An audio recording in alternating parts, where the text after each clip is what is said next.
Muy buenas tardes amigos, bienvenidos a una nueva edición de El Milagro Paraguayo. Y en esta ocasión me acompaña un emprendedor paraguayo que también ha sido ejecutivo de multinacionales, ha trabajado en el mundo de la comunicación y en otros rubros que lo ha llevado a recorrer buena parte del mundo. Su nombre es David Villalba y algunos de ustedes ya lo conocen porque hace algunas semanas lo entrevisté para Los Liberales, mi canal principal. Pero en esta oportunidad quiero aprovechar tu experiencia de vida, David, cerca de tus 6 décadas en este mundo, Sí. que has usado y bien, digamos, como un empirista que aprende a través de la experiencia, Sí. para reflexionar sobre algunas de las cosas que hacen grande a este país y también algunas que podrían mejorarse. Nicolás, muchísimas gracias de nuevo por tu invitación. Bueno, qué interesante tu pregunta. Cosas que hacen grande al Paraguay, que son muchas, y cosas que podrían mejorarse, que son muchísimas, más que muchas. Entonces, empecemos un poquitito por las cosas que hacen grande, ¿verdad? Yo quiero hablar un poco de todo lo que me tocó vivir en estos últimos 5 años, que con los acontecimientos del 2020, a mí me tocó pasar por una situación muy difícil como emprendedor, muy difícil. Y ahí entendí, porque yo estaba en un rubro que solamente era para clase media alta. Vos trabajabas con marcas argentinas de primer nivel. Con marcas argentinas, ¿sí? Marcas argentinas alimenticias, chocolate y todas esas cosas. ¿Qué pasó? Golosinas también. ¿Qué pasó? Vino la pandemia, se cerró todo y se empezaron a caer muchísimas cosas, porque obviamente una empresa que trabaja y vive de su trabajo no te va a aguantar 2 meses a puerta cerrada. No existe una empresa que te aguante eso, ¿verdad? Entonces, ahí muchos nos reinventamos. Perdés más de $150.000. Y bastante perdí, sí, bastante. Entonces, lo que pasó en realidad es que en esa reinvención yo vi una potencia dentro de la economía paraguaya que es la subeconomía, el subempleo, ¿verdad? Porque comencé a vender cosas de baja gama y que esas cosas me compraban el que se iba a vender en la calle, me compraban personas que revendían por los barrios y así empecé a conocer una subeconomía que existe en nuestro país y que eso es lastimosa y felizmente, ambas cosas, ¿verdad? Lastimosa y infelizmente, el colchón político de los políticos. Esto es muy interesante lo que vos decís porque yo creo que es uno de los componentes esenciales del milagro. El propio INE, el Instituto Nacional de Estadística, cifra en el tercer trimestre del 2025 que el 63% de la población ocupada, 63%, más de 6 de cada 10 paraguayos, trabajan en la informalidad. Lo cual, por supuesto, este fue un debate que yo tuve con un economista conocido de la CEPAL, que el tipo me dice no, porque Paraguay, por la informalidad, va a crecer menos que Argentina, porque parte de su crecimiento y tal. Paraguay con la informalidad creció más que la Argentina en 2025, va a volver a crecer más en 2026, como hace 22 años es el primero o segundo puesto de mayor crecimiento en el continente americano. Y yo creo que una de las bases de eso es que la mitad prácticamente del PBI está en negro y rige un mercado libre perfecto, como saben los libertarios agoristas, ¿verdad? Los mismo. seguidores de la teoría de Conkin, que dijo que el Estado no se limita con partidos políticos y entrismo en las instituciones, sino manteniendo el dinero de la gente en sus propios bolsillos, ¿no? Ya lo decía Spooner, la única garantía de libertad política es mantener el dinero en sus propios bolsillos. Vos sos un hombre que está en la calle desde los 13 años. ¿Cómo redescubrís la informalidad? Pues obviamente la conocías, pero ¿cómo la redescubrís en el contexto del encierro? Bueno, en el contexto fue redescubrir en base a que yo tuve que salirme de mi rubro premium y irme hacia abajo, hacia el rubro de consumo muy masivo, ¿verdad? ¿Y quiénes son los consumidores masivos? Los revendedores de la calle, digamos que los motocarros que salen a vender por los barrios, ¿me entendés? Entonces, si vos le sacás eso, si vos prohibís eso, se cae la economía paraguaya se cae. Desaparece. Desaparece. O sea, el político se sostiene sobre eso. ¿Vos te crees que cuando, por ejemplo, hubo Villalba también era el apellido, de un director ahí que se fue a querer cerrar parte del mercado, le molía. Está ahí la foto del tipo reventado en emergencias médicas. Lo del Mercado 4. Anda a sacarle a lo del Mercado 4. O sea, todos esos mercados, ya sea el Abasto, Mercado 4... Eso pasó en Unicanal, me acuerdo, en la puerta de Canal 13, que yo estaba adentro cuando pasó eso. Bueno, entonces... Hablando de política internacional, no tuve nada que ver, ¿eh? No me miren a mí, no hice nada. Bueno, entonces, ahí vos te das cuenta que la formalidad es más que un ministerio acá, es un gobierno, la informalidad. Y la informalidad también paga impuestos, porque muchas de esas mercaderías que se venden pagan impuestos. Entonces, ¿qué pasa? Ahí lastimosamente hay una doble moral en el gobierno porque le tratan de apretar a los chicos, a los contrabandistas, chicos contrabandistas, entre comillas, ¿verdad?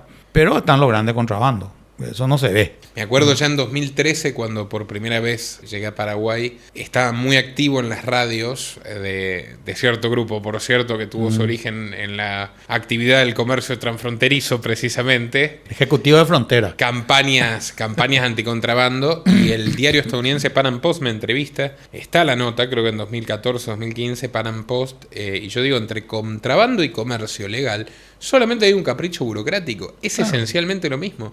Es satisfacer una necesidad proveyendo un producto que en este caso se consiguió a mejor precio en el exterior.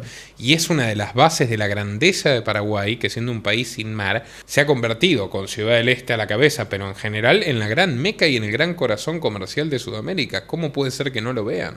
Mira, Ciudad del Este está sustentada en el contrabando, no del paraguayo. El paraguayo no hace contrabando. El brasilero es el que viene a comprar acá, paga su impuesto. Pues paga un impuesto al brasilero. Se le exonera una parte del impuesto, pero paga otro impuesto. Y se va y lleva de contrabando a su país. Por eso es que muchos dicen, no, pero los cigarrillos, no, el que hace cigarrillo en Paraguay no es contrabandista. El que viene a comprarle es el contrabandista. Y el que lleva a Brasil sin pagar impuestos. De hecho, no pueden llevar adelante la acusación de contracarte porque el tipo vende con factura. Y claro, él vende todo legal. Y además, o sea, vos te das cuenta que es la locura de los vecinos lo que siempre termina premiando, compensando la sensatez, el pragmatismo y la dignidad del comerciante paraguayo. Por supuesto, por supuesto. Es el pulmón, me dijo una vez un empresario argentino, es el pulmón por el cual respiramos. Y Brasil ni hablar. Brasil ni hablar. Bueno, mira, entonces acá hay una gran hipocresía con respecto a la economía informal. Porque todo el mundo medio quiere desacreditar, te quiere rebajar. Y la economía informal es lo que sostiene el país. Porque si eso vos le quitas, se caen. No hay gobierno que aguante acá. No existe. La gran empresa, que se entiende perfectamente, ¿no? Porque obligada, mucho más fácil obligar a cualquier cosa una gran empresa, aunque a veces la gran empresa se pasa al bando de los malos y usa el herramienta del Estado para oprimir al competidor y por lo tanto secuestrar al consumidor. Vaya que sabemos de eso en Argentina y que se está viendo también en lugares como Estados Unidos y España. Ahora, la pequeña empresa, la mediana empresa es la que no lograron disciplinar para que en Paraguay el encierro dure tanto como en Argentina, ¿no? Mira, pasa que lo que duró el encierro le perjudicó. El tema del nivel de perjuicio. El nivel de perjuicio que hubo acá, pues como es un mercado chico. Es brutal. Es brutal. O sea, a vos te liquidó y a muchos empresarios. Sí, un mes, 2 meses, no fue más de pero 3 meses. En 3 Argentina, meses.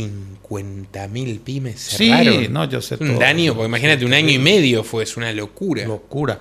Pero lo que pasa es que el nivel de proporción pues es lo que hace la diferencia. Mira, no quiero entrar mucho en el campo político, quiero ceñirme más a lo económico, ¿verdad? Pero si hoy vos quitas la economía informal, pero la economía informal en todo sentido, porque la economía informal no es solamente ese que vende banana en el semáforo, no, ese no es la economía informal. Que tiene una peluquería en su casa. Que tiene una peluquería en su casa, el que arregla moto en su casa, o sea, es muy grande la economía informal. El Uber, el Bolt. El Bolt, todo. Entonces, eso es lo que sostiene, eso es lo que le sostiene a los políticos prebendarios. Y eso es el gran milagro paraguayo, diría yo. Porque lo que vos ves, el milagro paraguayo, los edificios, todo, eso es lo macro.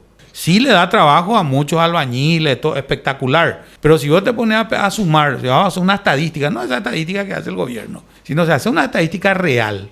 ¿Cuántos son los beneficiados por la macroeconomía, del milagro, de la explosión paraguaya? Te puedo asegurar que no es nada en comparación a cuántos son los que son parte de la economía informal. ¿Me entendés? Absolutamente. Nada. Y ahora es impresionante cómo bombardea la prensa argentina con el hecho de que vienen masivamente mis compatriotas a comprarse todo. Pero todo es todo. No es que vienen los porteños a comprar marcas de lujo como siempre. Claro. O a comprar electrónica como toda la vida. No. Vienen a comprar ropa y comida los formoseños y los misioneros para no morirse de hambre, pasando a veces con una desesperación que vos lo ves en la frontera y decís, estos tipos se están escapando de la Alemania oriental para ir a la occidental, ¿no? Están escapando del socialismo para ver algo de capitalismo. Y es el capitalismo popular latinoamericano. Esto que decís vos, lo decía un economista peruano que cometió el error de candidatarse a la presidencia, pero Hernando de Soto. que Sí. él habla justamente de esto, ¿no? Que ¿cómo explicas que Perú aguante como aguantó desde Fujimori, desde la caída de Fujimori? No hubo un solo signo político que renueve y todos los presidentes, todos, salvo Sagasti, que era un globalista que Sí. nadie votó, todos, Vizcarra, Pedro Pablo Kuczynski, García se suicidó para no ir preso, todos a la cárcel.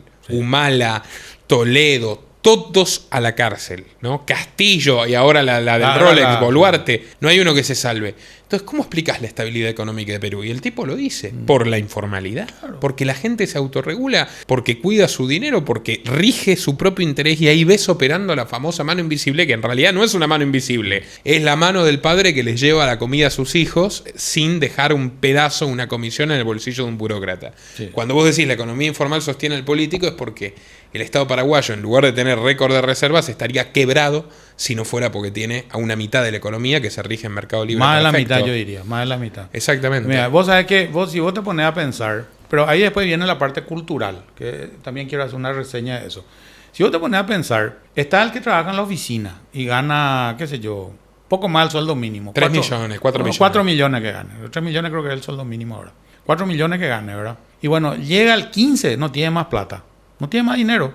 En cambio, el que es la economía informal, todos los días le gotea la plata. Vende su banana, eso que venden banana. Pero no hace falta hacer tipo la famosa estadística ONG, que es solamente para recibir la plata afuera. No, hace una buena estadística, anda caminando y preguntarle al que vende banana, ¿cuánto vendiste hoy? Tanto. Y anda a preguntarle a 20 tipos que venden banana. Y tienen más plata de lo que trabajan en... Ahora, ¿qué pasa? Ahí viene la parte cultural. La parte cultural paraguaya, de lo que son la base de la economía informal, es una cultura baja. ¿Entendés? Entonces, ¿qué es lo que hace esta gente? Y la mayor parte se van a jugar, algunos juegan baraja, ahí en el Abasto hay un lugar donde se juega, se van a tomar, ahora que hace calor se chupa todos los días. Entonces, muere esa plata, ¿verdad? Y son pocos los que de repente de estar en la calle llegan a tener un localcito. Yo le conozco a varios. Pancholos, por ejemplo, me acuerdo. Pancholo empieza con en su época. Con un carrito y se convierte en una cadena. Bueno, supuestamente. Supuestamente. Yo le conozco a otros ejemplos que sí pasaron por eso, ¿verdad? No quiero mencionar para no hacer apología a la publicidad, pero le conozco a otros que sí estuvieron en la calle y que hoy tienen sus locales y ganan buen dinero todos los días. Sobrevivieron al encierro. O sea, hay muchas cosas dentro de la economía informal que uno estando en la calle, caminando por la calle y conociendo la calle, vas a ver realmente lo que es la economía informal. Bueno, yo me acuerdo que una de las cosas que más me maravillaron a mí, porque yo siempre lo cuento, mi amor con Paraguay no fue a la primera vista, Sí. sino que me llevó unos días, pero pocos días. Y una de las cosas que vi es que yo estaba haciendo trámites, fatigando la burocracia del centro histórico, que todavía no era el apocalipsis zombie que es hoy, que es lo único. Vos date cuenta, ¿dónde está la burocracia? Se está todo podrido, sucio, viejo y ahora... Aunque hay que reconocer por lo menos que ahora tuvieron la lucidez de bajar los impuestos. Pero bueno, vamos a ver. Y donde está el sector privado, florece, ¿viste? Impresionante, edificios. Sí. Te hace café de acá de los Laureles, te hacen la calle ellos, te la pavimenta el privado. O sea, es casi el anarcocapitalismo. Pero dejando eso de lado. Yo me acuerdo en esa época que todavía Palma tenía mucho movimiento. Una señora de las que vendían ensalada de fruto y jugos, que yo ya la había visto 2 mañanas, la había comprado. Con un aspecto, una humildad de esa señora paraguaya que cocina con amor, que hace todo para que el nene tenga las cosas cuando va a la escuela. Y un día llegué 30 minutos antes para hacer el trámite y ya ganarle a la cola. Y veo que está bajando todo una Toyota Land Cruiser 0 kilómetros. Y dije, señora, pero bien, no en reproche, como, qué bien que le va, señor. Y me dijo, sí, mijito, ¿no? Bueno, está eso también. Bueno, ¿no? Y esa es una realidad. Yo te invito, Nicolás, cuando vos tengas tiempo, te voy a llevar más de 10 que son clientes míos de la informalidad y todos tienen su 4x4. Sí. ¿Entendés? Y eso ellos son pancheros, lomiteros, aceiteros. Vos sabés que Paraguay es el país con mayor cantidad de gasolineras de estaciones de servicio por habitante en el mundo. En el mundo, imagínate un poco. Eso es interesante y se tendría que ver también el por qué. Bueno, y mira, el tema de la informalidad, si la informalidad se mantiene y no viene algún... Tecnócrata, tipo de esos tecnócratas de China, ¿verdad? Donde todo es limpio, pero todo funciona, pero la gente vive presa, ¿verdad? No es la China que te cuentan los que son del lado izquierdo, no es esa China, ¿verdad? No existe. Entonces, si no viene ningún tecnócrata, si Paraguay se mantiene en esta línea, Yo creo que el pueblo también se va a sacudir porque es tan grande la informalidad que el encierro les costó encerrar a todo. O sea, yo creo que, mira, el Mario Audo tiene muchas cosas. Bueno, obviamente él es parte del lobby globalista y no le va a pasar nada, pero él tendría que rendir cuentas de muchas cosas, ¿verdad? Entonces, el presidente o el gobierno que quiera tocar la informalidad se va a meter en un feroz problema. Porque sin informalidad, ¿verdad?, no funciona el sistema político. Porque hay dos estratos muy grandes. Está la clase media alta en Paraguay, ¿verdad?, y el que está en esa clase, por más que un asalariado, ¿no es cierto?, mira de otra forma. Y está el que está hacia abajo. El que aparentemente, pues esto ya es más un aspecto cultural, el que está hacia abajo, ¿verdad? Pues yo le conozco, por ejemplo, a personas, como te digo, vendían banana en las calles, vendían pancho, vendían hamburguesas. Hoy son potentados prácticamente. Son personas que están en un promedio de un ingreso líquido más o menos entre 20 a 30 millones de guaraníes por mes. Eso te gana un ejecutivo bancario. Sí, sí. Estos son vendedores de bananas. O sea, 3, 4, 5 mil dólares mensuales. Claro, más inclusive. Y te digo más, personas que vendían banana en la calle hoy son lo que le dicen los patrones. Son los que le surten a los vendedores las bananas y están ganando eso. Que tienen su camión, su camioneta, su auto, su casa linda.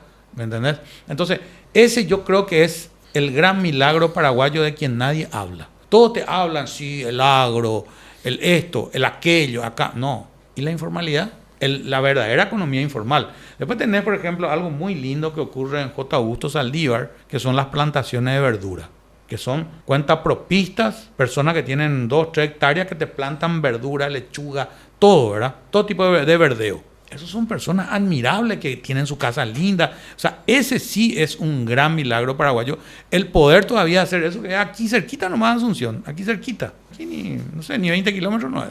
Entonces, eso es parte del milagro. Después son muchas, tenés ciertas despensas colocadas estratégicamente que igual existiendo, por ejemplo, una cadena como el Vigi, siguen existiendo las despensas porque las despensas, todavía muchas despensas tienen la famosa libreta que te dan FIAM. Y te dan, eso el Vigi no hace, el Vigi no tiene libreta. Entonces, te fían, ¿verdad? Pero vos sabés que estas cosas que vos decís son propias de la Argentina de la Belle Époque. De mis bisabuelos, que vinieron con una mano atada a la espalda, ya sea de España o de Fenicia, del Líbano, y levantaron todo trabajando de lunes a lunes, 14 horas por día, y los gallegos y demás.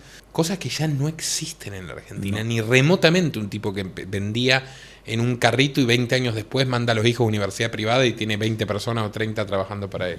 No, y así es. Entonces, hay una gran dicotomía, una gran inconsistencia, contradicción en el tema económico, porque están los vende humo, lo que te vienen a, no, que esto, aquello, así como el famoso economista callejero, ¿verdad? Para mí no, todo vende humo, porque no son parte de la realidad por debajo del humo. Ahí hay una realidad que vos tenés que conocer caminando. Hay un tipo debajo del puente de Calle Última de José de Ayala, más o menos cerca de mi casa, que él hace años que está ahí y él vende ahí sus chicles, su cosa, todo. Él tiene plata por día. Vos le ves, no le dan, pero nada, te va a dar, no sé, te va a dar repulsión, te va a mirarle. Pero él está fácil. Está con un 250, 300 mil por día líquido para él. Y eso es parte de eso, pero no, yo te estoy diciendo él, ¿verdad? Pero hay muchísimos en esa situación. Paréntesis, repulsión me da mirar a algunos fiscales o defensores públicos de la nación que viven como payás y reyes a costillas de ese señor que vende chicles. Sí. El señor que vende chicles me inspira respeto. Sí. Y bueno, entonces, es que hay mucho. Después le conozco yo a una señora que se llama Ña Vilma, ¿verdad? Que me compra hasta ahora, me compra productos. Ella, por ejemplo, tiene un sistema de reinversión de dinero espectacular. ¿Cómo se maneja? Hoy tiene una camioneta, no nueva, pero tiene ya un autito nuevo que es de ella, con aire acondicionado, todo su autito, y tiene una camioneta, entre tantos ejemplos que yo ya vi, ¿verdad? Tiene su camioneta y esa llena de productos, y ella se va a vender por compañías lejanas, ¿verdad? Vos tenés miles de kilómetros de calles encima. Quiero hacer una explicación mínima, porque hay gente que sigue este proyecto, David, que a diferencia tuya no me siguen de los liberales hace años. Sí. Entonces capaz es la primera vez que escuchan esto. ¿Por qué yo digo que la informalidad es un mercado libre perfecto? Porque en el mercado formal paraguayo vos tenés una tasa impositiva baja, que obviamente tiene mucho que ver con su crecimiento, con las inversiones. El inversor extranjero viene acá, quiere estar en regla, etcétera. Y tenés el impuesto, el famoso impuesto del 10%, que es de los menores que hay. Pero la realidad de Paraguay es que hay una mitad de la economía, un 40% del PBI, que está en negro, 60 y pico % de la masa laboral. Sí, más. Entonces, esos pagan cero, o no pagan cero porque indirectamente pagan IVA y tal, pero en realidad la carga de Paraguay es más baja. Entonces, si lo medís así, realmente es uno de los países con menos impuestos del planeta, si vos medís la tasa efectiva. Y eso explica que funcione tan bien. ¿Por qué? Porque el tipo del mercado negro, por más que parezca desprolijo, está regulado en competencia perfecta, competencia entre comillas salvaje, en el sentido de que no hay un tipo que viene y te da una licencia monopólica. Prevalece el que vende más barato y mejor, punto. Entonces eso mantiene los precios a la baja. Si solo vendieran las grandes cadenas distribuidores y supermercados, obviamente va a haber menos competencia, se pueden poner de acuerdo y subir los precios, que es lo que pasa en toda la vida en la Argentina, que es un país productor de alimentos, que produce para 400 millones de personas, pero tiene a casi todos los menores de 18 años del conurbano en una situación de desnutrición, 65%, una locura. En cambio en Paraguay nadie tiene hambre, nadie pasa hambre, y la informalidad opera como un capitalismo de libre mercado perfecto, que puede interactuar incluso con el mundo de la política. Muchos de los políticos tienen algún negocio vinculado a la informalidad, pero eso termina siendo un incentivo en la práctica bueno. Entonces te quiero preguntar, David, perdona que te haya sacado un tiempo con esto, era para explicarle a la gente el concepto. Háblanos un poco de tu experiencia. Viviste en 15, 16 países. Como ejecutivo de multinacionales estuviste en África, estuviste en varios continentes, en Europa, en distintos puntos de América Latina. ¿Qué ventajas le ves a la cultura y a la sociedad paraguaya y a la economía paraguaya frente a los otros países donde estuviste? Ponernos ejemplos concretos. Bueno, en muchos países donde estuve, mal llamado tercermundista, porque hay que ver qué es concepto de primer mundo y qué es concepto de tercer mundo, ¿verdad? Pero eso es otra historia. Hay informalidad en todas partes, pero la informalidad paraguaya tiene una particularidad. La informalidad paraguaya tiene una mayor rotación de la producción. En los otros países se estanca mucho la producción. Por ejemplo, hay días que no se vende. En Paraguay debe haber también gente que no vende en un día, ¿verdad? Pero hay más rotación. O sea, vos... Por eso es muy importante la estadística. Vos tenés que ir a recorrer, a caminar. ¿Cuántas bananas vendiste hoy? Un lunes. Y vendí, no sé, 30. Te vas el martes. Hoy, ¿cuántas bananas vendiste? Y vendí 15. ¿Cuántas bananas vendiste hoy? Y, no sé, vendí 10. Te vas el jueves. ¿Cuántas bananas vendiste hoy? Y vendí 40. ¿Me entendés? Entonces, nunca te va a decir vendí 0. No existe eso. O sea, en ciertos rubros. Por eso te digo, debe haber rubros también. Entonces, lo que yo he visto es que la rotación que hay en Paraguay es muy alta. Porque realmente la cultura está demasiado acostumbrada a la economía informal. Porque sabe que si se va al súper, esa banana que compra por 10.000, más de una docena, sabe que si se va al súper, eso mismo va a tener que pagar 12, 13.000. ¿Me entiendes? Entonces, ahí está el... Y después están los que te venden así, productos de clorinda, todas esas cosas. Y que venden, mira que venden. Y entonces, vos te vas de repente haciendo una red de eso, que es lo que yo hice, una red de esos vendedores, de esa gente, que son, en este caso, mis clientes, y tenés una red de gente de alta rotación. Es economía de la pobreza, como yo le llamo, pero es una economía de alta rotación. Sí, pero vos estás hablando de una economía formidable frente a la economía de la pobreza que te propone Grabois, que dice, tenemos que tener a estos pobres sí, con el grillete trabajando 4 horas para mí, que el subsidio se lo da el gobierno y la mitad me lo quedo yo en el camino, naturalmente. No. Vos estás hablando de una economía de la pobreza donde los pobres pueden salir de la pobreza realmente. No, Nico, te voy a decir, eso para mí no es lo de Grabois, que para mí Grabois me parece lo más apestoso que vi en mi vida, ¿verdad? Lástima, nunca me crucé con él en ningún aeropuerto. No lo llames, por favor, no lo llames. Donde va Grabois va la ruina y la destrucción. No, ya sé, yo no le estoy llamando, pero si me cruzo con él en un aeropuerto, yo sé lo que le voy a decir, ¿verdad? Y si se quiere poner nervioso, que se ponga. Mira, yo diría que eso es la economía de la esclavitud, o sea, lo peor de la esclavitud es lo que esa clase de gente plantea. No, Paraguay, por suerte, tiene una libertad, digamos, de conciencia o una libertad de espíritu, ¿verdad? Porque es un espíritu de libertad que tiene el de la calle. ¿verdad? El que se sube en el colectivo, es una libertad de espíritu, porque vos le hablás y el tipo sabe, no, político y ya pute, dice, en guaraní significa el político es mentiroso, ¿verdad? Entonces ellos saben eso. Pero ¿qué pasa? Cuando están en campaña, los políticos te regalan algo y bueno, ellos agarran nomás eso, ¿verdad? Ahora, al momento de votar, yo no sé. Pero eso es algo que realmente no existe un político que mire eso con seriedad, porque el político es un caradura mentiroso. Yo no conozco, por ejemplo, políticos pobres. ¿Vos conocés? Yo no conozco. No quiero irme mucho al lado político, ¿verdad? Pero que eso, por ejemplo, es esa... Y tampoco es un mérito, porque Robespierre era pobre, pero era tremendo sádico asesino. Claro, totalmente. Tampoco es un mérito. Yo prefiero que sea millonario, que dé trabajo y que sea una persona de, ¿cómo decir?, de buen capital.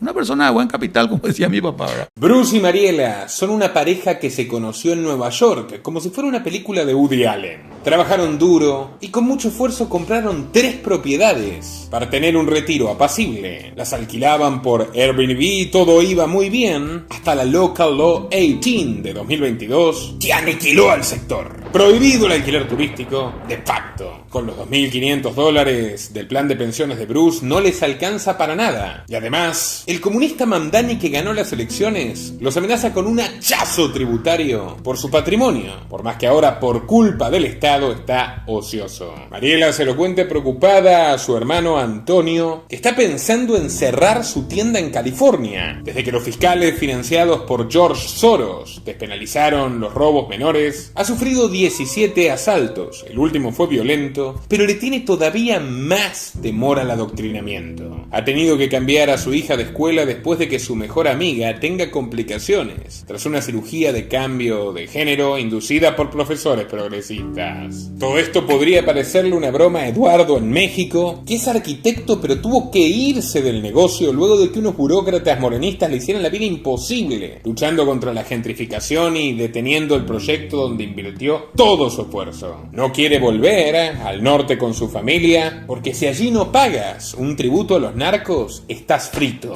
Algo similar le ocurre a Claudia en la Argentina, que le entrega el 70% de la renta del campo que heredó de su familia al Estado, pese a que Milei le había prometido una libertad que no ve por ningún lado, pagando por la leche, unos jeans Levi's o un termo Stanley, lo que sus amigos en Estados Unidos. Y todo esto porque no está en España y es varón, como Jaime, que con 40 años ya ha tenido 3 denuncias falsas, obviamente ninguna condena, pero ha pasado 3 noches en el calabozo y lo que no perdió en el divorcio se lo va a quitar Hacienda, temiendo además que la casa que le dejaron sus padres sea ocupada y la pierda para siempre, mientras ahorra para poder pagar lo que el Estado pretende cobrarle para venderla, más de la mitad de su valor. Para todos ustedes, amigos, existe una solución. No es masiva, no es barata, pero puede permitirte ganar muchísima calidad de vida en una tierra estable, libre y accesible, pero solo podrás invertir aquí con alguien de confianza. Por todo eso, si te interesa, regístrate en clubamagi.org.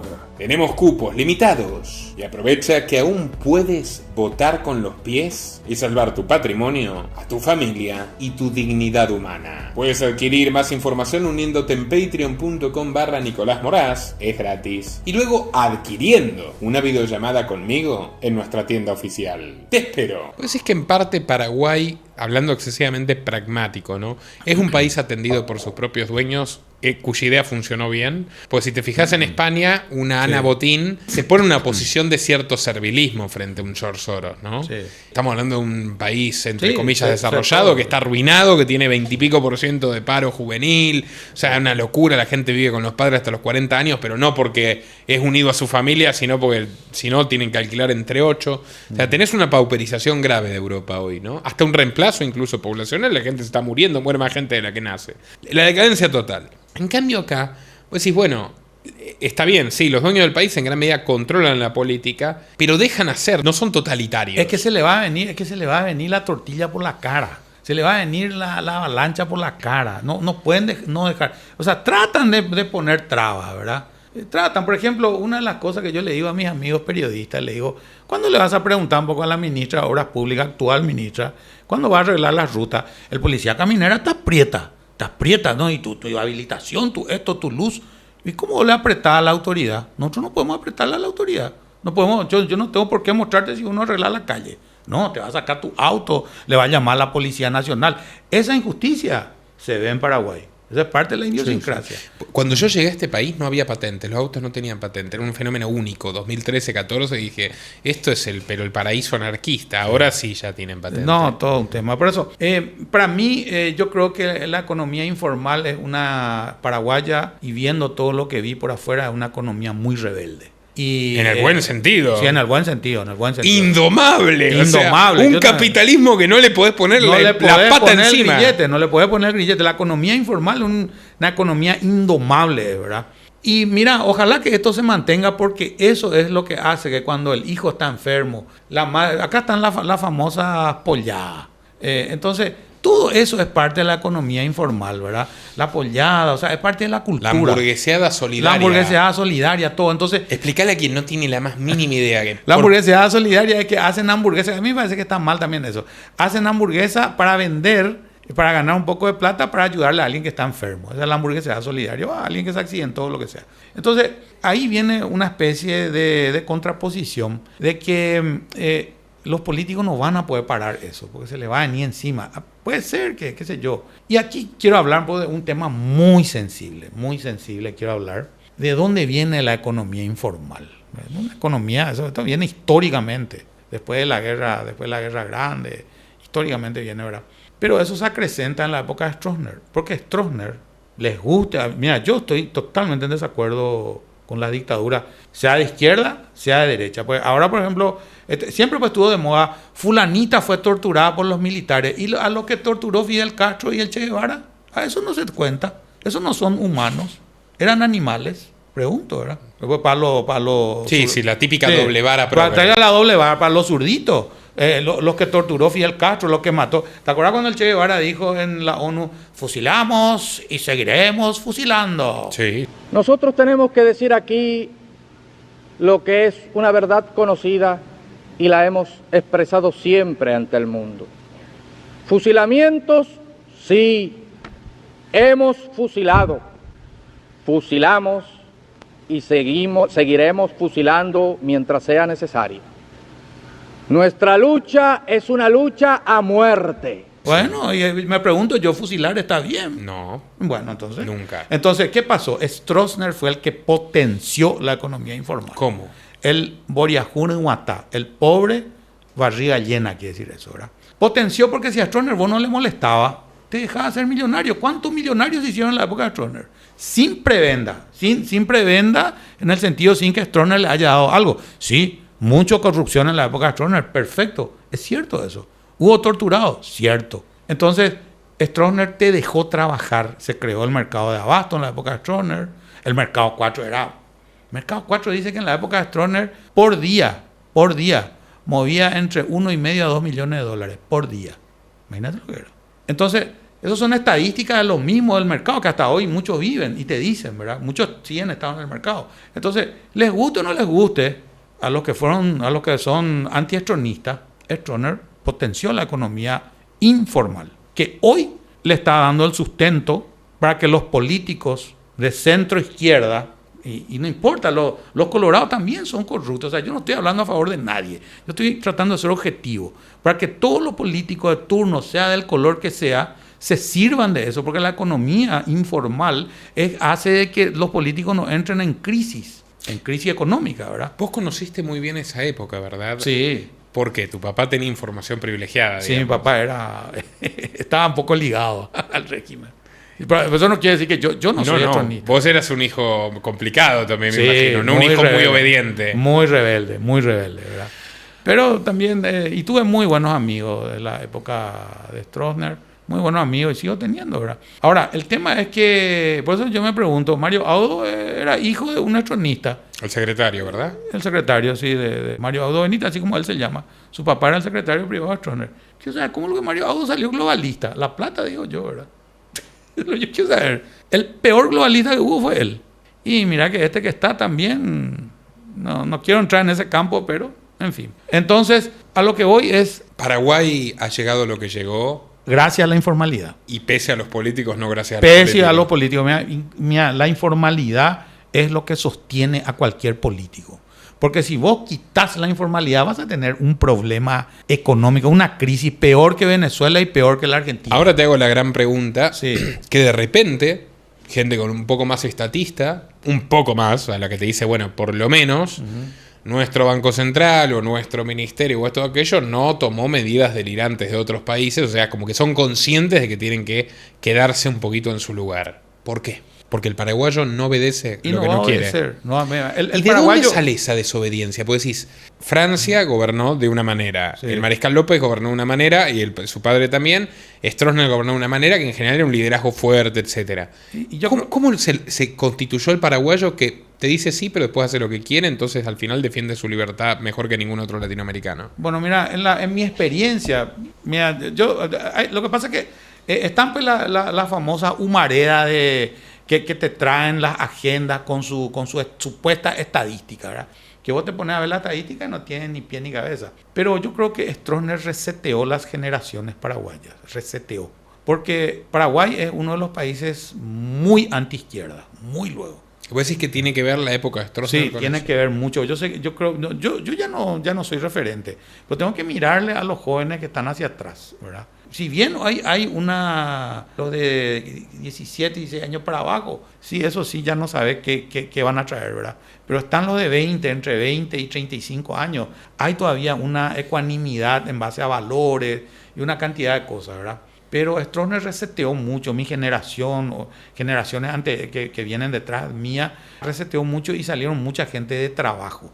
Porque en la época de Stroessner, y una de las cosas que decía mi papá y mi mamá, ¿verdad? Y mi familia, si vos no le molestás, trabaja tranquilo, gana tu plata, te haces millonario. Pero de repente igual si te ponías en contra uno del servicio secreto, podías ser totalmente inocente y te sacaban lo que era tuyo, ¿no? También. Bueno, y esa era parte de lo que hizo el memorándum Kissinger.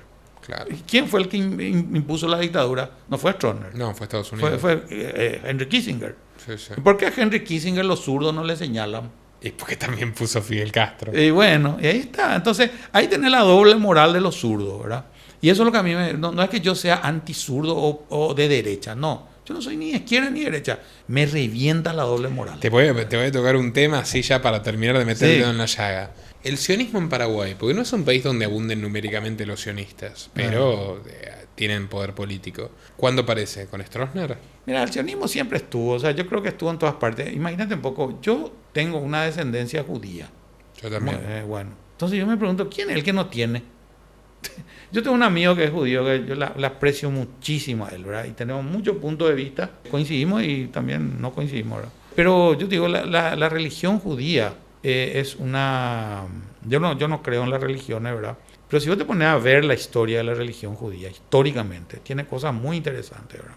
Pero que el sionismo, yo creo que el sionismo, el judaísmo, está metido en todas partes, ¿verdad? ¿Qué incidencia tuvo en Stroessner? No sé. Yo creo que hubo más incidencia, si hubo incidencia sionista o judía, vino por el lado de los Estados Unidos, ¿verdad? Porque imagínate un poco, hay una anécdota que me contaron, no puedo contar quién me contó esa anécdota, pero una persona que es una fuente muy fiable y muy del primer anillo de Stroessner.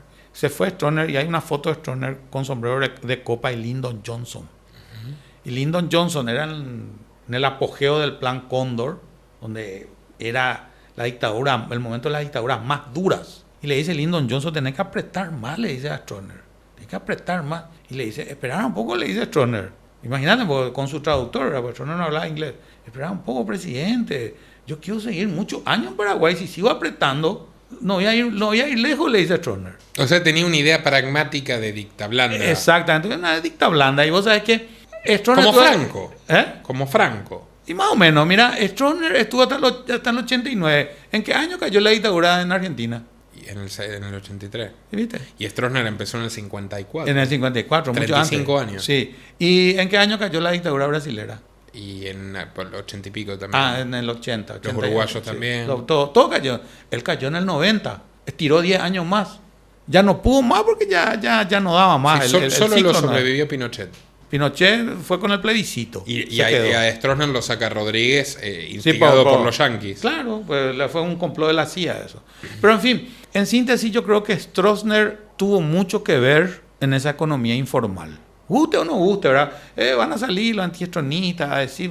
No, yo no te lo voy a discutir porque ni lo viví ni lo sé, así que te tengo que escuchar. Claro, y aparte... Y sé que no estás haciendo apología de No, los crímenes no, atroces para nada, que todos cometieron en la dictadura. Todos cometieron crímenes atroces, todas las dictaduras, incluyendo el Che Guevara, Stalin o Dolomor. 20 millones de personas. 20 millones de personas. Sí, Mao Zedong 60 Mao millones. Zedong 60 millones, ¿verdad? Y bueno, ¿y qué me están hablando? Todos. Ahora, si vamos a rescatar algo que hoy en día estamos viviendo, es que gracias a Stroessner sigue existiendo esta economía informal. Y te voy a decir una cosa. ¿Será también gracias a Perón y a Getúlio Vargas, sus amigos, que arruinaron bastante a los países vecinos? Y puede ser. Habrá jugado ahí un factor. Mira, no, hay cosas que no puedo hablar porque tengo que nombrar a la persona que no, son mis amigos y no quiero nombrarle, ¿verdad? Pero hay uno que tiene mucho que ver con... no quiero que vos digas su nombre porque vos sabes. No. Hay uno que tiene que ver con João Batista Figueiredo y me dijo cómo le apreciaba João Batista Figueiredo a Stroessner. Decía luego que era un capo. O sea, en portugués me dijo la persona, ¿verdad? Pero digo que es del primer anillo de Batista Figueiredo. ¿Cómo la apreciaba? Decía Stroessner. Bueno, y yo creo que Batista Figueiredo aprovechó muchas cosas que hoy sirven también en el Brasil. Él era militar, Batista Figueiredo. Entonces, sirven hoy en el Brasil aplicado al tema de la economía. Inclusive el mismo Paulo Guedes, que me pueden decir, mira, Bolsonaro también tiene muchísimo pecado. Pero su gran pecado, ¿por qué hoy está preso? Habló en contra del 2020. Entonces fue su gran pecado, la gripeciña. Entonces, hoy le están castigando por eso, ¿verdad? Pero como dijo Donald Trump, se va a dar la vuelta a la dona, dijo. Entonces, a lo que quiero ir nomás, la economía informal en Paraguay hoy es el bastión político y va a seguir siendo por mucho tiempo, porque si cae eso, mira, va a haber una gran crisis acá. Eso es lo que yo veo estando por la calle, ¿verdad? Una pregunta. Sí. Estamos viendo una acelerada bancarización que yo realmente no había visto hasta en los últimos 3 años, ¿no? ¿Vos crees que se va a cortar el uso del efectivo en Paraguay o va a ser uno de los últimos países del mundo que deje de usarlo, como creo yo? Mira, yo creo que va a ser uno de los últimos que deje de usarlo porque vos al que vende banana no le vas a pagar con transferencia. En efectivo tiene que ser. Pues está en el semáforo, pues se prende verde y no puede estar. Espera, todavía no te llegó. No le va a pagar con transferencia. Por más que tenga el POS, el QR lo mismo tarda. ¿Entendés? Entonces va a seguir usando el efectivo. Paraguay yo creo que va a ser uno de los últimos países en caer en toda la podredumbre que estos psicópatas que manejan el mundo nos quieren meter. Va a ser el último. Por eso que yo hoy le amo a mi país. Antes no le quería tanto, ahora le adoro al Paraguay. Y tuviste que vivir en medio mundo para darte cuenta, ¿no? Exactamente. Me tuvieron que echar, no es que me echaron de Europa, ¿verdad? Pero pasó algo y que ahí me di cuenta, después de lo del 2020, le amo a Paraguay y a Brasil. Brasil, un día tendríamos que hablar de Brasil, pero Brasil se viene cambios muy fuertes en Brasil. Ahora, David, perdona que te discuta con lo de Brasil, ¿no? Yo tengo una situación... No sé si viste el capítulo de Homero en Nueva York. Sí. A mí siempre que voy a Brasil me pasan calamidades. En el episodio anterior de Los Liberales vos decías cómo está la gente en un avión. Bueno, a mí casi se me cae un avión brasilero de gol. ¿Viste? Una vez le di un teléfono para que me saque la foto. Un chico ahí, rubiecito, con anteojitos, salió corriendo con el teléfono. Después me fui a una lavandería y un motochorro brasilero se llevó mis camisas, que ahora deben ser unas cortinas o manteles en alguna favela. No, yo con Brasil tengo un problema, te lo confieso. Yo sé que vos amás Brasil. Yo amo vos Brasil. No, pero también tuviste una buena experiencia, ¿no? Con las brasileras, o con una, puntualmente. ¿Qué le ves de bueno a Brasil, hermano? Te lo voy a preguntar así directamente. No puedo ser diplomático. ¿Qué te gusta de Brasil? Bueno, te voy a decir una cosa. Primero me gusta el mercado. Si vos haces bien en Brasil las cosas, no tenés microeconomía, tenés macroeconomía. Impresionante. A pesar de los impuestos de Lula, pero eso va a desaparecer. El impuesto en la época de Bolsonaro, mira, yo sé todos los pecados de Bolsonaro, los peores pecados, ¿verdad? El impuesto en la época de Bolsonaro bajó muchísimo bajó. Y yo creo que Paulo Guedes va a volver Paulo Guedes, ¿verdad? Que fue el gran arquitecto de todo lo que pasó. Ahora yo te pregunto algo, Nico, pero te quiero seguir hablando de Brasil. Un chiquitito, ¿verdad? Pues el milagro es paraguayo, no brasilero. Estamos de acuerdo. Te quiero decir nomás una cosita. Decime vos, que sos un conocedor de la geopolítica, ¿cuál es el país que se quedó en deflación después del 2020? Contame un poco. Uno nomás hubo. Brasil, el único. Y va a volver. Se le castigó porque la gripeciña. Por eso se le castigó a Bolsonaro, ¿verdad? Se le fue de mambo. Pero no creo que lo suelten, ¿eh? No, Bolsonaro no, pero va a volver el equipo. Ok. No, yo no estoy hablando. ¿Vos crees que no. la derecha le va a ganar a Lula? Yo no creo que la derecha, no es la derecha, es el pueblo productivo le va a ganar. Mira, yo te digo una cosa, está el parque tecnológico en San Paulo. También no puedo decir muchas cosas porque o sea, yo tengo muchos amigos en Brasil, muchos, estoy muy bien conectado allá. Pero vos tenés que ver lo que se puede hacer allá. Lo que se puede hacer. Es O sea, ¿a vos te impresionante. gusta? Me parece que te entusiasma el hecho de que es un mercado de 200 millones de personas. Sí. Y vos no sabés lo que es venderle a ellos. Es tener un comprador fidelizado. Cosa que acá vos no tenés. Si bien vos podés tener, qué sé yo, una lomitería y tener tu clientela fidelizada, pero es muy rotativa. Allá no, allá vos es fiel el comprador brasilero. Le gusta y le vendes. Pero es mucho más competitivo Paraguay en términos de importación, porque Brasil tiene esa obsesión que fundió a la Argentina de la industria nacional, ¿no? También. Sí, también. Bueno, también tenemos que ver los rubros, de qué rubros estamos hablando. Los automóviles. Terrible. Terrible, no, ahí terrible. No. Ahora, yo hablo- 25% de IVA. Sí. Una cosa increíble. Terrorífico. Contra el 10. Sí, contra el 10 de Paraguay. De Paraguay, claro, 21 claro. de Argentina, 22 de Uruguay. Claro. 16 Bueno, de Chile. Mira, yo creo que Brasil da para muchas otras cosas. Pues yo le conozco a gente que también en Brasil, de la calle, hoy están sentados en la avenida Paulista, en mega oficinas, de la calle.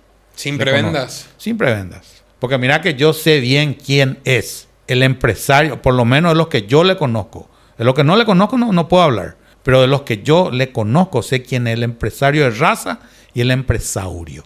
Bueno, el igual empresario te es digo, el que tiene prebenda. Cuando decimos que Paraguay es el pulmón por el cual respiran los vecinos, a mí me contaron, por ejemplo, que a veces Paraguay es el primer exportador de café del mundo. Pero no están acá las plantaciones de café. Y son los cafeteros brasileros Sí, que son los que vienen que a entran en el café por Paraguay, digamos, Claro. porque no pueden resistir, sobrevivir los impuestazos. Y sí, yo ya escuché eso. Ahora, mira, hay demasiadas cosas que Brasil hoy abre, ¿verdad? Pero bueno, para no hablar mucho de Brasil, para volver al milagro paraguayo, yo creo que la economía informal en Paraguay, si es que cae en manos de personas inteligentes, de patriotas, de buenas intenciones, se puede reinventar y se puede hacer una potencia, ¿verdad? Pero eso no va a pasar. Porque primero no existen las personas inteligentes, no existen personas capaces en ningún gobierno. Todos son vende humo. Por ejemplo, te voy a decir una experiencia, y eso vos podés ver en todas partes, lo que te voy a decir. Te podés ir en Félix Bogado, la avenida Félix Bogado, ¿conoces? Sí, sí. Félix Bogado y Perón, se entrecruzan así. Sí, sí. Bueno, entonces, te vas ahí, o sea, Avenida Quinta conoces. Sí, claro. Avenida Quinta. Barrio Republicano. No, pero eso ya muy en el Barrio fondo. Obrero. Te salí por Avenida Quinta o Cuarta proyectada, salí por ahí y te vas por Félix Bogado hacia Lambaré. Bueno, ahí vos vas a ver unos letreros están todos caídos, reventados ya. Camino seguro de la época de Nicanor. Y eso es el problema del Paraguay. De que estamos, mira, bombardeados, contaminados de vende humo en todos los gobiernos. Entonces, ¿qué pasa con esto vende humo? Y eso se ve en todo lo que hacen, ¿verdad? Por ejemplo, te ponen una cosa, hacen esto, aquello, y después comienzan a caerse, viene el vende humo de turno, trae otra cosa, se cae y ves, está lleno de ruinas. El Paraguay está lleno de ruinas. Para el estándar colorado fue un poquito zurdo Nicanor, ¿no? Muy zurdo. No, Nicanor no es colorado, Nicanor es un zurdo. Él no es colorado, un zurdo, ¿verdad? Empleado a última hora. La pasada, Luis Aníbal Sub dijo una gran verdad. Pobre, lo que pasa es que usa términos en guaraní, ¿verdad? Que a lo mejor tu audiencia no va a entender. Pero un ultra pobre era Nicanor. Y no le quería a su suegro por pobre. ¿Entendés? Y él era muy ambicioso. Por eso llegó a lo que llegó, ¿verdad? Bueno, un emprendedor, ponele. Sí, mira, yo puedo contar muchas cosas de él, pero en fin, no vale la pena. Ahora, el tema es que si realmente la economía informal se potencia a través de mentalidades claras, cosa que no va a pasar, estoy seguro que no va a pasar, se potencia a través de mentalidades claras, Paraguay puede formalizar de manera positiva la economía informal, ¿verdad? Quiero hacer un paréntesis. Lo que Nicanor hizo de bueno fue que le sacó del default a Paraguay. Eso es cierto.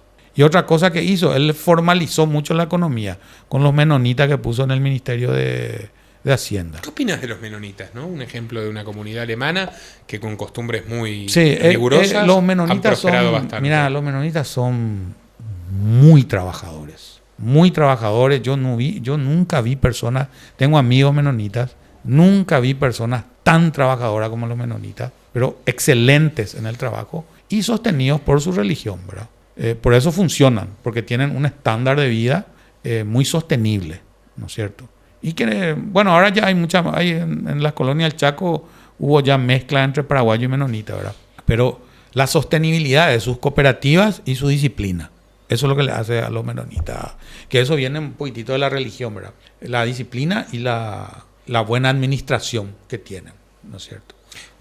Me has hablado bien del este, donde están mis amigos del Instituto Rothbard, que les mando un saludo. Sí. Me has hablado bien del oeste, donde están los menonitas. ¿Estás de acuerdo con algunos empresarios del interior con los que hablo y dicen, al final todos nuestros problemas vienen de la burocracia de Asunción?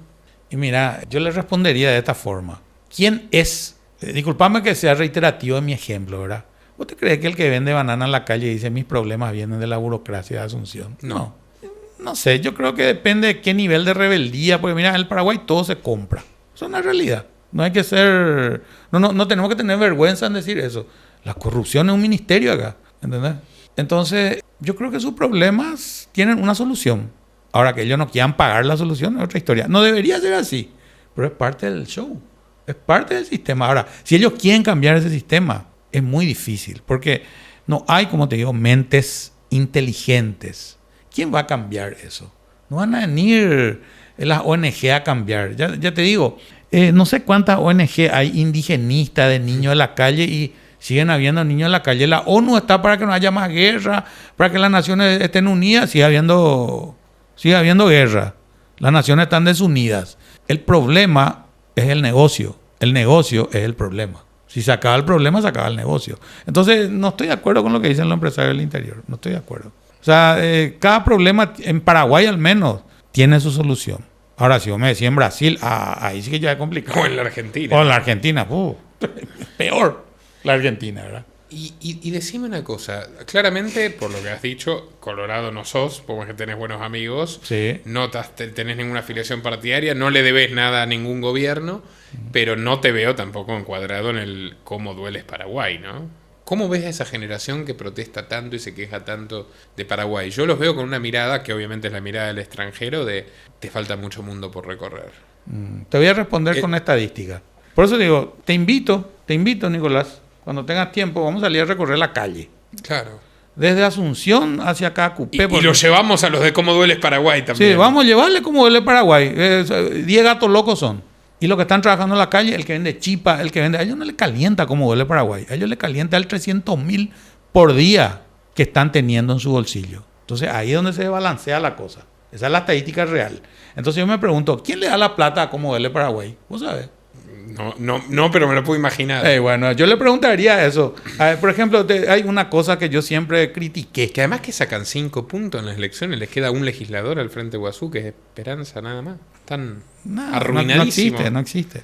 Marginal. ¿Quién le da? Por eso no quiero dar nombres. No hay izquierda acá, formal. Y ahí tenés, vos dijiste. O sea, por eso te dije que Stroner se encargó de resetear las generaciones. Y uno de esos reseteos fue cerrarle o bloquearle, digamos, no sé, esencialmente o espiritualmente a la izquierda. Pero yo no te quiero discutir, porque pensá esto, jamás tampoco ganaron por las urnas, ¿no? O sea, no es que antes de Stroner era un movimiento popular. No. Jamás coló. Simplemente no entró, no vende esa izquierda en Paraguay. No entró, no sé, es algo muy de nicho, pero así de nicho chiquitito. De clase media alta asuncena. No más clase media alta, clase, no sé. Ahora, lo que sí te puedo responder es que si hacemos ese viaje, o sea, esa recorrida, te vas a dar cuenta de la realidad. Y ahí no entra cómo duele Paraguay, cómo pica Paraguay, cómo me rasca Paraguay. No entra ahí. Ahí entra la realidad, lo que vos ves en la calle. Y agarrá un cuaderno y te vas anotando tanto, y vas a ver cuántas personas preguntaste en un día recorrido. Bueno, y después nos vamos a almorzar, todo. Ahí vas a ver la realidad del Paraguay. Es la realidad que no ven la gente. Porque yo me acuerdo cuando estaba en una multinacional acá. Mi gran discusión era de que no hay que apoyarle al colegio, al colegio. Y yo le digo, ¿y cuál es tu facturación? ¿El pospago o el prepago? El prepago, el 90% de mi facturación. ¿Y el prepago dónde está? ¿En todos estos colegios élite o en los colegios pobres? Tema telefónico, pobres, ¿no? Sí. Entonces, siempre me saca la palabra de la boca. Entonces, le digo, y bueno, ¿y por qué no le apoyamos a esto si acá está el 90% de tu facturación? Y esa es mi discusión. Al final yo terminé haciendo cosas que le demostré de que estaban totalmente equivocados, ¿verdad? ¿El pueblo raso paraguayo es más capitalista que su élite? Totalmente, totalmente. El que vende banana es más capitalista que el que le duele y le pica a Paraguay.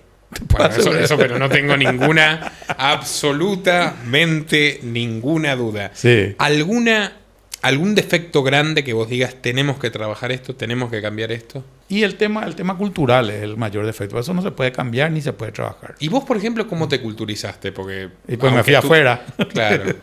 Me fui afuera. Y aparte yo tenía luego un hambre de conocimiento, ¿verdad? Y tuve la suerte de conectarme con gente que me abrieron la puerta. Porque en este mundo, y vos sabés bien eso, ¿quién te abre la puerta? Te voy a poner un ejemplo. Todas las grandes, y vos sabés, vos sos uno de los más grandes referentes de la geopolítica mundial y de la historia geopolítica. Por eso yo te empecé a seguir y te empecé... Ni yo no puedo creer que hoy estoy acá contigo siendo entrevistado. Gracias, David, gracias. Exageras mucho, sos buen publicista. No. Este hombre no es mi representante, aunque no lo crean. Bueno, lo que te quiero decir, Nicolás, es ¿quién le financió a la mujer esa que se fue a gritar por la... No me recuerdo ahora el nombre. La primera que gritó por el tema de la liberación femenina, ¿cómo era que se llamaba la inglesa? Gloria Steinem. Gloria Steinem. ¿Quién le era financió? gente de la CIA, 10 La años. CIA. Y bueno, entonces, alguien le financió. No existe algo que pasó que no fue financiado. Che, ahora te hago una pregunta, Sí. ¿no? Un país que brilla, objetivamente, independientemente de lo que haya pasado en la historia, pero bueno, que ya fue reventado por una conjura y una conspiración de los vecinos envidiosos, por decirlo poco, ¿no? Sí, y yo antes era... ¿No tenés miedo de que se armen y digan, esto no puede ser, hay que barrer del mapa a estos tipos que están dando un ejemplo peligroso para el mundo? Sí. Que es que se puede prosperar en libertad. Mira, yo soy patriota y no soy patriota, me paso a Brasil. Y llevo a toda mi gente ahí, ¿no? Mira, ¿sabes qué pasa? Es que nosotros estamos a merced de todos estos psicópatas que gobiernan el mundo. De todos los políticos psicópatas que tenemos acá adentro luego. ¿Entendés? Entonces, ¿cómo te va a defender? ¿Cómo un Juan Nadie se va a defender de un tipo que maneja el poder? No se puede defender. Por ejemplo, el caso de este señor, este guardia de seguridad que hace poco le mató a un delincuente. Fue imputado por un fiscal ONG0. Uf. ¿Cómo te va a defender de eso? No se puede, un pueblo no puede. El cáncer de la mafia judicial, podríamos Sí, estar de acuerdo, que es probablemente lo peor que Lo hay en peor Paraguay. que existe. Bueno, entonces yo creo que el Paraguay da para mucho, pero no tiene futuro en muchas cosas por una cuestión cultural y por una cuestión de corrupción. ¿Cómo soluciona eso? Imposible. La corrupción, todo eso que dicen, no, que esto, aquello, los zurdos, todo. Los zurdos y lo de derecha, que no, que el político. Yo te digo una cosa, espera que Mario Abdo era colorado y Santi Peña es colorado. ¿Y por qué vamos a estar mejor si ya no estamos lo mejor ya con un colorado? ¿Por qué tiene ni otro colorado para seguir o para estar mejor del otro colorado? No tiene la incongruencia. Yo te voy a tirar una sola reflexión esperanzadora porque este es el programa donde me permito tener cierta esperanza. El otro día iba con una amiga. Sí. El hijo de ella, totalmente superdotado el muchacho. Hablándome de Alejandro Magno, Julio César, me recordaba un poco a mí. Pero el primo, 19 años, un chico espectacular, re prolijo y tal, le pregunta la tía, ¿vos nos querías decir que estabas pensando que capaz psicología no era tu carrera y tal? Sí, tía, capaz te vas a enojar conmigo, pero lo pensé bien. Y el chico dijo, voy a dejar psicología. Un muchacho de clase alta, primer nivel. Y voy a estudiar técnico superior en electricidad. Mucha plata hay ahí. Nos miramos con la tía y dice, yo sé, tía, que te vas a enojar. No, me parece muy lógico. Y él le dice, pero yo analicé que acá el que arregla bien el aire, el buen electricista, siempre lo toma una empresa. Yo tengo que armar una empresa que tenga los mejores técnicos de aire, los mejores electricistas, y siempre voy a tener trabajo. Yo le dije, pibe, sos Una luz. genio. Y la tía le dijo, con toda razón, con tu nivel sociocultural, vos vas a tener tremenda empresa. Y yo digo, la verdad hay futuro. Por esos chicos. No por ningún político de ningún partido. Claro, por pero, esos chicos hay futuro. Pero por eso, yo sé que... Paraguayos, Sí, yo sé que el futuro paraguayo, si sigue habiendo la economía informal y sigue habiendo chicos como él, emprendedores, pues hay muchos, ¿verdad? ¿Y cuántos técnicos de aire acondicionado? Falta todo el técnico de aire acondicionado. Plomero falta todo. Y hay, ¿verdad? Entonces, claro, va a seguir el Paraguay informal, el capitalismo informal va a seguir existiendo. Pero no se puede hacer nada, o sea, no se puede, digamos que no se puede potenciar o mejorar. Tal vez por una cuestión natural, de evolución natural, puede ser que evolucione. No sé qué van a traer las otras generaciones, ¿verdad? Pero así a lo que yo veo, muy difícil. Porque tenés el sesgo político, está encima, ¿me entendés? Entonces, si sigue así, o sea, así como está bien, pero va a ir creciendo. O sea, yo sé que va a crecer hasta un punto. Ahora, ¿qué nos va a traer? Porque acá hay una realidad, guste o no guste, ¿qué locura nos va a traer el 2030? No sabemos. David Villalba, ha sido un inmenso placer conversar contigo. Estimados amigos, esto es El Milagro Paraguayo, suscríbanse, los invito a compartir este video en sus redes y en sus grupos, y recuerden que quienes quieran formar parte del Milagro Paraguayo e invertir en libertad pueden acceder a videollamadas conmigo vía patreon.com/Nicolás Moraz, ya sea para asesoramiento estableciendo su residencia en Paraguay o para los inversores calificados que quieran formar parte de nuestro club y nuestro tour exclusivo con los mejores profesionales y desarrolladores de distintos rubros económicos del país. Primer viaje a fines de abril, cupos limitados, así que patreon.com/Nicolás Moraz, y hasta la próxima.